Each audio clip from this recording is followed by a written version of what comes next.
Welcome to Crystal Clear Stories, the channel where we take complex, confusing news and information and break it down so that it's clear, transparent, and easy to understand. Let's get started.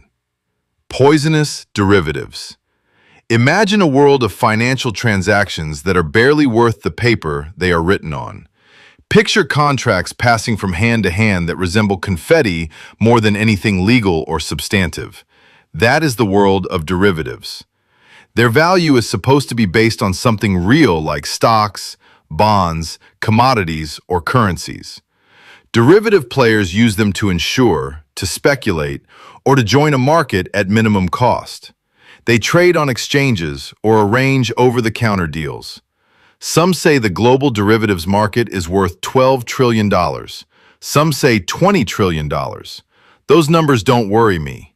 But when people say it's worth closer to $1 quadrillion, I feel sick. Thankfully, that ridiculous number may be an exaggeration. But what if the derivative market is building derivatives upon derivatives? That's betting on a wager that someone has placed on, say, the value of gold or of the US dollar. Did you see the movie, The Big Short? That explained this mad pyramid game perfectly well. We could be doing the 2008 financial crisis all over again, but this time on a more massive global scale. Today's fancy term to reduce exposure is called synthetic risk transfers. Do you remember the weird terms used in 2008 to veil the madness? The poisonous derivatives were called mortgage-backed securities and collateralized debt obligations. Clever names, right?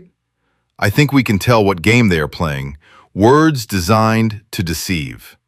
Apparently, there are banks, even big banks, playing with synthetic risk transfers that hide their fragility by playing with derivatives in other institutions like private credit funds. It shifts the danger off their books. Parts of the U.S. economy are not doing so well, like commercial real estate and vehicle sales. The trouble is, these struggling markets rely on loans from, you guessed it, the banks. As the joke goes, it looks like a déjà vu of 2008 all over again. So, why am I worried? What if, in a crisis, the banks are not bailed out by government? What if they are bailed in? Being bailed in means that the bank grabs its customers' deposits to keep itself afloat.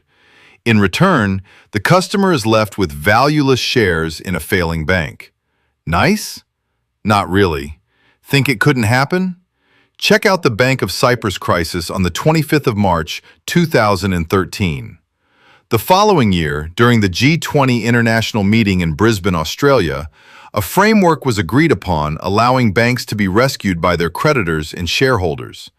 Let me translate. When a bank fails, it can grab the depositors' and shareholders' funds to strive to survive. Of course, many governments insure bank deposits up to a set level. For example, in the United States, up to $250,000 per account is insured. There are other conditions, so it's worthwhile to understand your situation if you live in the U.S. In the United Kingdom, the level is £120,000 per person. Again, double-check all the rules to be sure you know your situation exactly. I focused on this a while back and remedied my position. Can we trust governments in all circumstances to follow through? Many of them don't have the best reputation when it comes to fulfilling their promises. After thinking about this issue, I realized I always enjoy recognizing what is called a tell in poker. It is something a player does that inadvertently shows their hidden hand.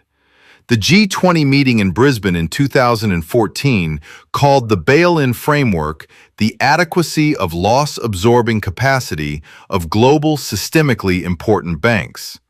The short form is GSIB. I bet the G20 participants thought that would be a good way to veil what they were doing.